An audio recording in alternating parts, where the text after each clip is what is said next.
రాష్ట్ర అధ్యక్షుడు రామచంద్రరావు గారు, అదేవిధంగా బండి సంజయ్ గారు ఏమని మాట్లాడుతున్నారంటే, తెలంగాణ ప్రభుత్వం బీసీ రిజర్వేషన్ 42% పెంచితే ఆ 42% రిజర్వేషన్లలో 10% ముస్లిం సామాజిక వర్గానికి ఇవాళ అమలు జరుగుతాయి. కాబట్టి ముస్లింలకు అమలు జరిగేటువంటి రిజర్వేషన్లను మేమెందుకు ఆమోదించాలి అని చెప్పి వారు ఆరోపణ చేయడం జరిగింది. నేను అంటున్నా, ఒకరు రాష్ట్ర అధ్యక్షుడు, ఒకరు కేంద్ర మంత్రి. ఇప్పుడు విద్యా ఉద్యోగాల్లో బీసీలలోనే బీసీఈ కేటగిరీ కింద ముస్లిం రిజర్వేషన్ అమలవుతున్నాయి. అది ఎంత శాతం అమలవుతున్నాయో మీకు తెలియదా? ముస్లిం రిజర్వేషన్లు కేవలం 4% మాత్రమే అమలవుతున్నాయి. 4% రిజర్వేషన్ అమలవుతుంటే 10% రిజర్వేషన్లని ఎందుకు ప్రాపగండ చేస్తున్నారు? ఎందుకు అబద్ధము మాటలు చెప్తున్నారు? ఎందుకు బీసీ సమాజాన్ని, మొత్తం తెలంగాణ సమాజాన్ని గందరగోళపరుస్తున్నారు? దీనివల్ల మీకు ఏం ప్రయోజనం అని మేము అడుగుతున్నాం.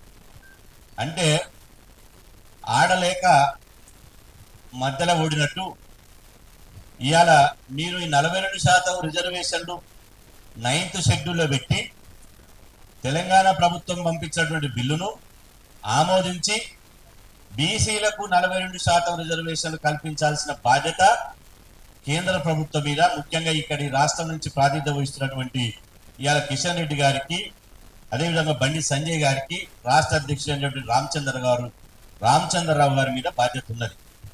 ఈ బాధ్యతను తప్పించుకోవడం కోసం, ఈ బాధ్యత నుంచి మెల్లమెల్లగా వైదొలగడం కోసం, బీసీలలో వస్తున్నటువంటి వ్యతిరేకతను అధిగమించడం కోసం ముస్లింలను సాకులు చూపిస్తారు. ఈ వేదిక ద్వారా వారికి నేను సవాల్ విసురుతున్నా. ఒక బీసీ నాయకుడిగా ఇవాళ వారికి ఒక సవాల్ విసురుతున్నా. కేంద్ర ప్రభుత్వం అమలు చేస్తున్నటువంటి ఓబీసీ 27% రిజర్వేషన్లు కేంద్ర ప్రభుత్వం ఇప్పుడు అమలు చేస్తుంది ఓబీసీలకు. అందులో ముస్లిం కులాలు లేవా? మరి దేశవ్యాప్తంగా ముస్లిం రిజర్వేషన్ ఎందుకు అమలు చేస్తుంది? అదేవిధంగా మీ ఎన్డీఏ భాగస్వామ్యంతో ఉన్నటువంటి రాష్ట్రాలలో కూడా ముస్లిం రిజర్వేషన్ ఎందుకు అమలు చేస్తున్నారు? దీనికి మీ దగ్గర సమాధానం ఉందా? ఇంతెందుకు, దానికి ఒక ప్రత్యక్ష ఉదాహరణ చెప్తున్నా. ఎన్డీఏ భాగస్వామ్యం ఉన్నటువంటి రాష్ట్రం ఏది? ఎక్కడికో మనము ఆలోచించవలసిన అవసరం లేదు. పక్కనున్నటువంటి ఏపీ, ఆంధ్రప్రదేశ్లో తెలుగుదేశం, జనసేన, బీజేపీ కూటమి ప్రభుత్వం ఉంది. మరి బీజేపీ కూటమి ఉన్నటువంటి ఇవాళ ఏపీలో మీ ప్రభుత్వం ఉంది కదా, మరి అక్కడ ముస్లింలకు 4% రిజర్వేషన్ అమలు చేస్తున్నారు. దీని మీద బండి సంజయ్, రామచంద్రరావు సమాధానం చెప్పాలి. ఏపీలో ఎందుకు 4% ముస్లింలకు రిజర్వేషన్ అమలు చేస్తున్నారు? కేంద్ర ప్రభుత్వంలో ఎందుకు 27%లో ముస్లిం రిజర్వేషన్ అమలు చేస్తున్నారు? అంటే ముస్లిం రిజర్వేషన్లను సాకుగా చూపించి ఇంట్లో ఎలుకలు ఉన్నాయని చెప్పి ఇల్లు తగలబెట్టుకుంటామా? ఇంతకుముందు విక్రమ్ గౌడ్ చెప్పినట్టు మీకు సవరించే అటువంటి అధికారం మీ దగ్గర ఉంది.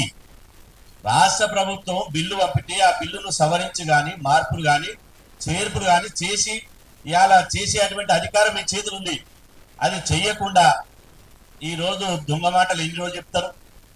ఎన్ని రోజులు బీసీలను మోసం చేస్తారు? బీజేపీ అంటే అది బీసీ పచ్చి వ్యతిరేక పార్టీ అయిపోయింది. నేను ఆ పార్టీ మీద ఉన్నటువంటి వ్యక్తిగత కోపంతో అనడం లేదు. ఆ పార్టీ బీసీ వ్యతిరేక వైఖరి అవలంబించిన విధానాన్ని బట్టి నేను అంటున్నా. ఎందుకంటే నిన్నగాక మొన్న ఒకే ఒకరు హర్యానా గవర్నర్ దత్తాత్రేయ గారు ఉండే, ఒక బీసీ పోస్ట్ కూడా తీసేసారు. హర్యానా గవర్నర్గా దత్తాత్రేయ గారిని కూడా తొలగించేశారు. తెలంగాణ నుంచి ఒక బీసీ బిడ్డ దత్తాత్రేయ గారిని తొలగించారు. అదేవిధంగా బీసీను సీఎం చేస్తానని బీజేపీ చెప్పింది. బీసీని సీఎం చేయకపోగా కనీసం ఫ్లోర్ లీడర్లను చేయాలి కదా. ఉన్న బీజేపీ ఎమ్మెల్యే 8 మందో 9 మందో గెలిస్తే ఉన్న దాంట్లో అత్యంత సీనియర్ ఎవరు? రాజాసింగ్.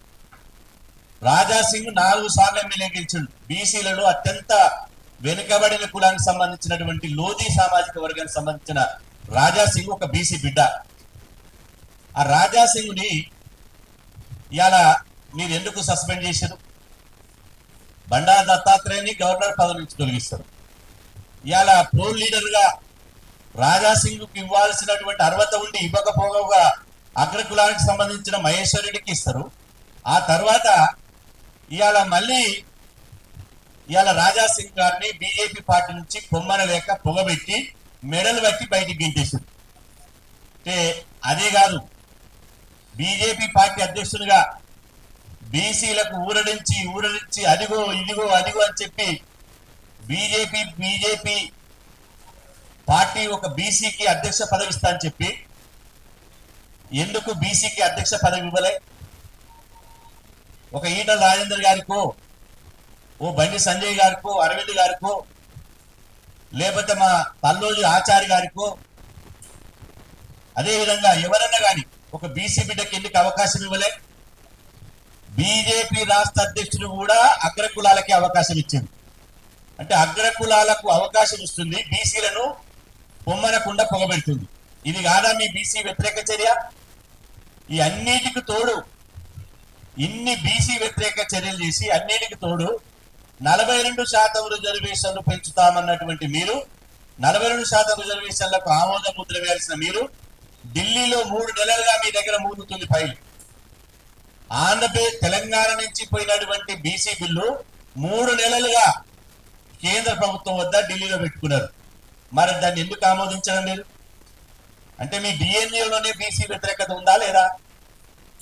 మీ బీసీలకు ఏం అనుకూలంగా చేశారు? బీసీలకు ఇన్ని అన్యాయాలు చేస్తే మరి బీజేపీ పచ్చి బీసీ వ్యతిరేక పార్టీ ఎందుకు అనకూడదు? ఇవాళ చేయాల్సినటువంటి బీజేపీ జాతీయ